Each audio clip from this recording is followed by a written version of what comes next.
हिंदी में यूपीएससी की तैयारी से संबंधित प्रोग्राम्स को देखने के लिए सब्सक्राइब करें स्टडी IQ-IAS हिंदी। नमस्कार दोस्तों, स्टडी IQ-IAS हिंदी में आप सभी लोगों का बहुत बहुत स्वागत है। मेरा नाम है मनीष श्रीवास्तव। आज का जो डिस्कशन का एजेंडा है वो है साइंस एंड टेक्नोलॉजी को कैसे पढ़ें या किस तरीके से एग्जाम के लिए प्रिपेयर करें। क्या क्या ऐसे टॉपिक्स हैं जो एग्जाम के लिए इस सब्जेक्ट से बहुत ज़्यादा क्रूशियल हो जाते हैं। तो अगर हम जिस सब्जेक्ट की बात कर रहे हैं जिसका नाम है साइंस एंड टेक्नोलॉजी, ये ऐसा सब्जेक्ट है जो आपके दोनों ही हिस्सों में ज़रूरी है, यानी आपके प्रीलिम्स एग्जाम में भी और आपके मेंस एग्जाम में भी, यानी आपकी प्रारंभिक परीक्षा में भी और दूसरा आपकी मुख्य परीक्षा में भी।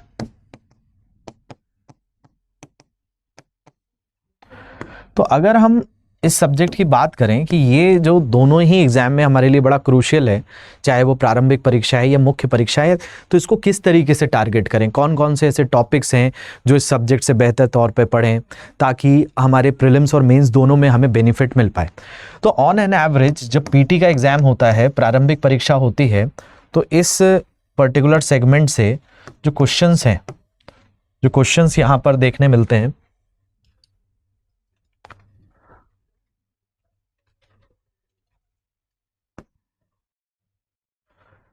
पीटी एग्जाम की अगर हम विशेष तौर पर बात करें तो पीटी में लगभग क्वेश्चंस यहाँ से आप ऑन एन एवरेज 15 क्वेश्चंस मानकर चल सकते हैं कि 15 क्वेश्चंस आपको इस सेगमेंट से मिलेंगे। ठीक है, 15 क्वेश्चंस के अराउंड मिलते हैं। और मेंस जो कि जीएस पेपर 3 का पार्ट है, वहां से भी आपसे एटलीस्ट 3 to 4 क्वेश्चंस पूछे जाते हैं। लेकिन जब हम सिलेबस की बात करते हैं तो हमें सिलेबस में विशेष तौर पर प्रारंभिक परीक्षा में एक शब्द लिखा हुआ है सामान्य विज्ञान। प्रीलिम्स के सिलेबस में सीधा सामान्य विज्ञान यानी जनरल साइंस लिखा हुआ है। अब इससे कंफ्यूजन होता है कई बार कि सिर्फ जनरल साइंस पढ़ लें उससे काम हो जाएगा क्या? तो उससे तो काम नहीं होगा, क्योंकि सिलेबस यूपीएससी के सिलेबस में यहाँ पर थोड़ा सा आप गुमराह हो जाओगे, क्योंकि जनरल साइंस जब लिखा है तो केवल जनरल साइंस में फिजिक्स, केमिस्ट्री, बायोलॉजी आ जाती है। तो उतना पढ़ने से ये पेपर नहीं निकलेगा। आपको कुछ ऐसे टॉपिक्स हैं जो अनिवार्य तौर पर पढ़ने होंगे जो मेंस के सिलेबस में दिए हुए हैं प्रीलिम्स एग्जाम के लिए भी, तब जाकर आप दोनों सेगमेंट को बेहतर तरीके से कर पाओगे।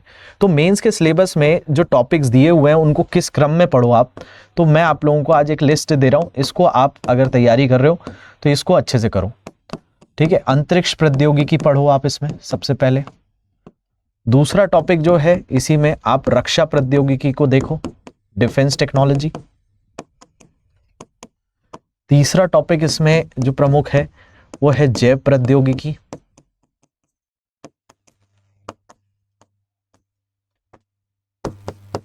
इसके अलावा इसके अंदर जो टॉपिक्स आ जाते हैं इनमें आप विशेष तौर पर संचार प्रौद्योगिकी,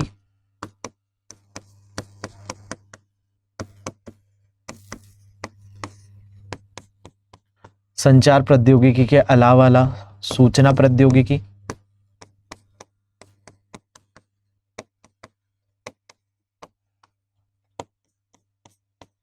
इसमें कृत्रिम बुद्धिमत्ता,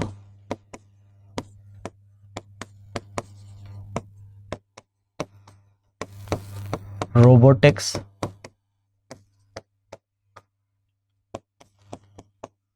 नैनो प्रौद्योगिकी,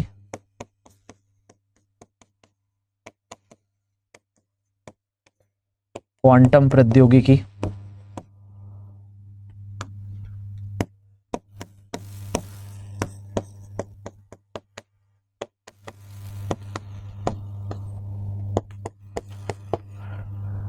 ठीक है। इसके अलावा इसमें नैनो, क्वांटम, कृत्रिम बुद्धिमत्ता, रोबोटिक्स के अलावा एक टॉपिक है जिसका नाम है बौद्धिक संपदा अधिकार। ठीक है, इससे भी क्वेश्चंस आपको मिलेंगे। इसको कहते हैं इंटेलेक्चुअल प्रॉपर्टी राइट। ठीक है, ये जो टॉपिक्स हैं इनको सबसे पहले आप इसके अंदर पढ़िए, है ना। ये सबसे पहली प्रायोरिटी पर इन सारे टॉपिक्स को अच्छे से फोकस करिए। इसके बाद कुछ टॉपिक्स हैं जो आपके सिलेबस में दिए हुए हैं, लेकिन पहले इनको देखिए। एक टॉपिक आपके सिलेबस में दिया हुआ है जिसमें लिखा है कि भाई जो आपका रोजमर्रा का जीवन है उसमें जो विज्ञान से जुड़ी हुई चीजें, प्रौद्योगिकी से जुड़ी हुई चीजें जो हैं उनके बारे में पता होना चाहिए, है ना। जैसे मैं इसमें उदाहरण आप लोगों को देता हूं कुछ।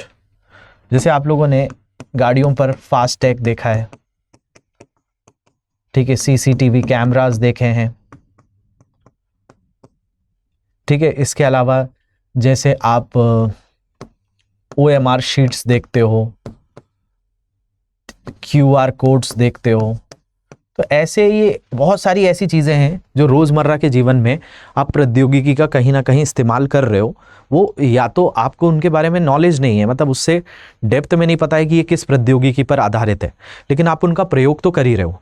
तो रोज़मर्रा के जीवन में हम बहुत सारी ऐसी चीज़ें हैं जिनका प्रयोग करते हैं। जैसे हमारा मोबाइल फ़ोन ही है, ठीक है। मोबाइल पे कभी आपने कई बार LTE दिखा होगा, कभी VOLT लिखा हुआ देखा होगा। तो ऐसे कई सवाल आपके मन में आने चाहिए। हालांकि जब आप पढ़ोगे तो ये सारी चीज़ें आपको पढ़ाई जाती हैं, लेकिन जो आपके जीवन में हो रहा है ना, जो जो आप चीज़ें प्रयोग कर रहे हो वो कैसे है, ठीक है। जैसे आजकल UPI का बड़ा ट्रेंड है, तो UPI कैसे काम कर रहा है, GPS कैसे काम कर रहा है ना। ऐसे आपको क्यूरियोसिटी आएगी, वहाँ से क्वेश्चंस दिए हुए हैं, तो वो किसी ना किसी टॉपिक से रिलेटेड हो जाएंगे, लेकिन आपको उस तरीके से इसको टारगेट करना होगा। दूसरा, इसमें दो चीज़ें और हैं जिन पर UPSC कुछ सालों से बहुत ज़्यादा फोकस कर रहा है। वो है एक ग्रीन हाइड्रोजन टेक्नोलॉजी। जो ग्रीन हाइड्रोजन टेक्नोलॉजी है, इससे कई तरह के प्रश्न आते हैं, है ना। हरित हाइड्रोजन प्रौद्योगिकी, इसको पढ़िए थोड़ा सा आप।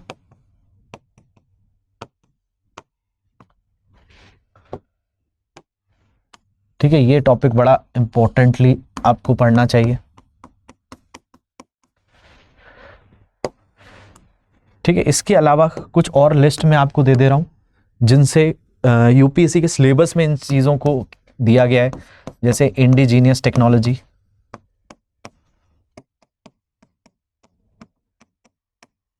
इसका मतलब है स्वदेशी प्रौद्योगिकी। जो भारत में निर्मित हो वो कुछ भी हो सकता है, वो चाहे वो रॉकेट हो, चाहे वो जेट विमान हो। जैसे तेजस की बात करें तो तेजस भारत में निर्मित किया गया है, ठीक है। ऐसे ही हमने GSLV Mk3 का क्रायोजेनिक इंजन बनाया, तो वो भारत में निर्माण हुआ है, तो वो ऐसी इंडिजीनियस टेक्नोलॉजी भी आ जाती है।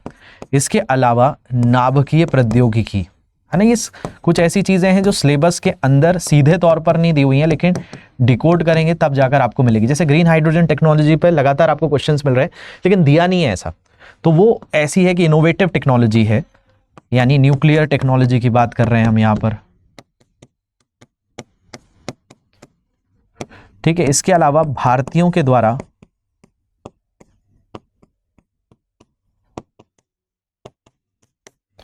जो योगदान दिया गया है विज्ञान प्रौद्योगिकी के क्षेत्र में, वो भी आपके लिए बड़ा ज़रूरी है, ठीक है। इसी में एक लिस्ट में आपको दे रहा हूं कि कुछ आप जैसे इन लोगों के बारे में ज़रूर पढ़ें। जैसे CV रमन साहब हैं, ठीक है। होमी जहांगीर भाभा, ठीक है। विक्रम साराभाई,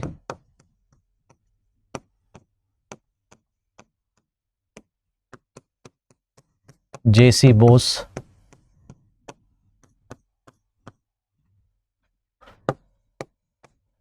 शांति स्वरूप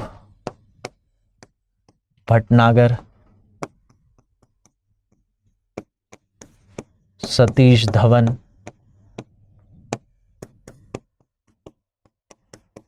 ठीक है। APJ अब्दुल कलाम,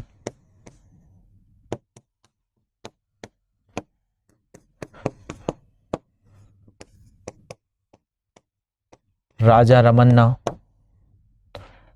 ठीक है। कुछ ऐसी इंपॉर्टेंट पर्सनालिटीज़ हैं जिनके बारे में आप थोड़ा सा पढ़िए। इसके अलावा कुछ ऐसी चीज़ों को भी इसमें आपको टारगेट करना होगा जो करंट रिलेटेड रहेगी,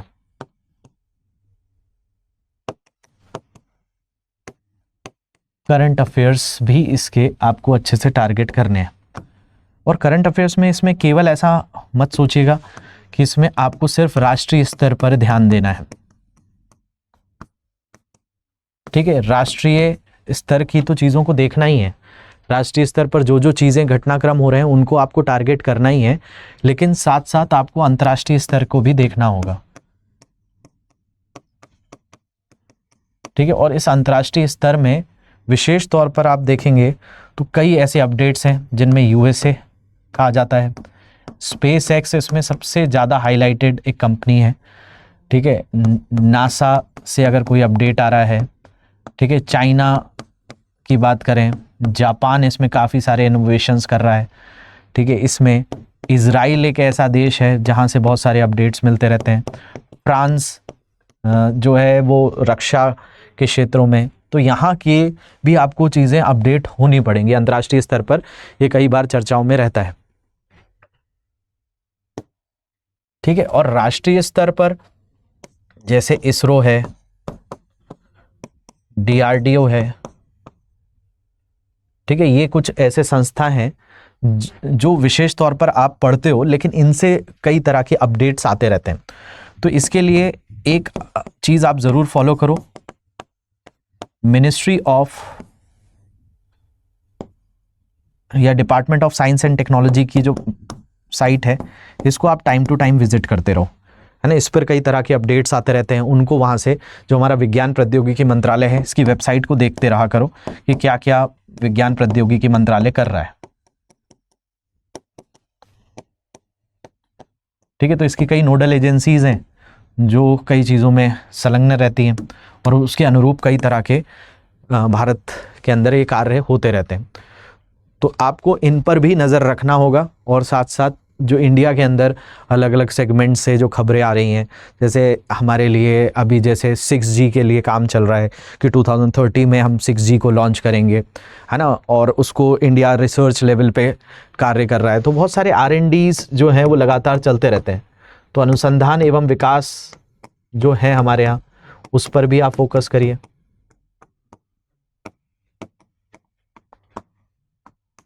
ठीक है। इस विशेष तौर पर ये दो चीज़ें ऐसी हैं जो नासा और चाइना, क्योंकि अभी थोड़ा सा यूएसएसआर के समय बहुत सारे अपडेट्स हो गए थे, रूस अभी इतना इंटरेस्टेड इसमें है नहीं, लेकिन रशिया से आपको इतनी अपडेट्स नहीं आएंगे जितने नासा और चाइना से हमेशा अपडेट्स आते रहते हैं स्पेस सेक्टर में, तो बहुत ज़्यादा। और बहुत सारे स्पेस एक्स, एलन मस्क इस चीज़ पर एक्सपेरिमेंट करते रहते हैं, तो वो भी चीज़ बार बार रिपीट होती रहती है। तो ये कुछ ऐसे सेगमेंट्स मैंने आपको यहाँ पर बताए हैं, है ना, इनको आप बहुत अच्छे से फोकस करो, तो आपको इसमें बहुत सारी चीज़ें ऐसी होंगी कि जिससे आपका मैक्सिमम लेवल्स जो है कवर होगा। इसके अलावा देखो, यहाँ पर मैंने आपको बताया था कि हमारे सिलेबस में सामान्य विज्ञान लिखा है, तो थोड़ा सा विज्ञान पर फोकस करना है, ऐसा भी नहीं कि विज्ञान बिल्कुल नहीं पढ़ना है। तो विज्ञान में उस पोर्शन को फोकस करो जो कि बायोलॉजी रिलेटेड है, ठीक है, उससे भी आपका काम होगा क्योंकि कई सिंपल क्वेश्चंस आए हुए हैं। और बायोलॉजी में उस सेगमेंट को आप ज़रूर देखो जिसमें जैसे प्रतिरक्षा है, इम्यूनिटी वगैरह को समझो, ठीक है। इसके अलावा प्रतिरक्षा के अलावा आपको कई ऐसे टॉपिक्स मिलेंगे जैसे वैक्सीनेशन है ना, टीकाकरण है। तो इसमें कैसे इन टॉपिक्स को कवर करना है, किसी को अगर समझने नहीं आ रहा है, फर्स्ट टाइमर है कोई, तो जैसे एक लेक्चर मैंने वैक्सीनेशन और इम्यूनिटी पर लिया था, वो आपको इस चैनल पर मिल जाएगा, जो डेमो सेशंस होते हैं आपके पेड बैचेस के, उसी का एक पूरा सेशन है, 3-1 घंटे का अराउंड है। उसमें आप देखोगे तो ये टॉपिक को किस किस अलग अलग एंगल से पढ़ना होता है, कैसे क्वेश्चंस यूपीएससी पूछता है, उससे आपको थोड़ा आइडिया लगेगा। इसके अलावा ह्यूमन एनाटॉमी को आप अच्छे से पढ़ो, ठीक है। हेल्थ रिलेटेड कई स्कीम्स आती हैं, तो उसके लिए भी आपको थोड़ा बेसिक चीज़ें पढ़नी होती हैं, तो इसलिए ये थोड़ा सा मदद कर देता है। तो स्वास्थ्य वगैरह को समझने के लिए, मानव कार्य की, इसके अलावा कई तरह की डिजीजेस हैं, इनको समझना होता है, क्योंकि बीच बीच में कई ऐसे एंडेमिक्स आते हैं, पेंडेमिक्स आते हैं, है ना, बीमारियां जो हैं उनके बारे में एटलीस्ट आपको पता हो, तो एक बेहतर तरीके का आप जो है अप्रोच कर सकते हो। तो इन सारी चीज़ों पर आप विशेष तौर पर टारगेट करो, जो मैंने आज की क्लास में आप लोगों को बताएं। और उसके बाद आपको लगता है कि इससे हमारी चीज़ें बेहतर हो सकती हैं, कोई गाइडेंस चाहिए, कोई तरह के डाउट्स आते हैं, तो बिल्कुल ये मेरी मेल आईडी है, इसका आप यूज़ कर सकते हो। यहाँ पर मुझे आप जो है मेल कर सकते हो, कोई ऐसे डाउट्स आए आपको, ठीक है। तो इस पर आप सजेशंस या किसी तरह के कोई क्वेश्चंस हैं तो इनको ज़रूर भेज सकते हो। और अगर ऐसा लगता है कि हमसे खुद से प्रिपेयर नहीं हो रहा है ना, आप सेल्फ स्टडी कर रहे हो, सेल्फ स्टडी से नहीं हो रहा है, तो फिर आपके लिए एक मौका है कि हमारा एक बैच है, संपूर्ण बैच है, इसमें आप 9,999 से भी इस बैच के साथ जुड़ सकते हो, है ना। इसमें साइंस के साथ साथ आपको बहुत सारे और सब्जेक्ट्स हैं, जैसे एनवायरमेंट, इकोलॉजी है, हिस्ट्री है, आपके जीएस के सारे सब्जेक्ट्स कवर होते हैं, है ना। प्रीलिम्स एग्जाम के लिए, मेंस एग्जाम के लिए, सीसैट के लिए, करंट अफेयर्स, ये सारी चीज़ें इस बैच के थ्रू मिल जाती हैं। और इस मिनिमम प्राइस पे आपको ये पूरा कोर्स मिल जाएगा, जिसमें रिकॉर्डेड सेशंस आप देख पाओगे मनीष लाइव कोड यूज़ करके। इसके अलावा 2027 के लिए भी हमारे पास बैच है, इसमें भी आप एनरोल कर सकते हो मनीष लाइव कोड इस्तेमाल करके। कहीं कोई डाउट्स आते हैं तो ये मेरी टेलीग्राम आईडी है M27 श्रीवास्तव, और ये मेरा इंस्टाग्राम हैंडल है, इसको स्कैन कर सकते हो या डायरेक्टली जो है सर्च कर सकते हो मनीष श्रीवास्तव जीएस, तो इस पर आपकी और हेल्प हो जाएगी। तो आशा करता हूँ आज के सेशन से कुछ आपको इनपुट्स ज़रूर मिले होंगे। अगर आपको लगता है कि और ऐसे सेशंस मुझे लेने चाहिए आप लोगों के लिए, तो मुझे कमेंट में एक बार ज़रूर बताएंगे। और ये सेशन आपके लिए कुछ 10% भी अगर फेवरेबल रहा है तो उसको शेयर ज़रूर करिएगा। मिलता हूँ मैं आपसे अगले सत्र में, तब तक के लिए ध्यान रखिए। Thank you very much for watching this. Have a great day. Hindi में यूपीएससी की तैयारी से संबंधित प्रोग्राम्स को देखने के लिए सब्सक्राइब करें स्टडी IQ IAS हिंदी।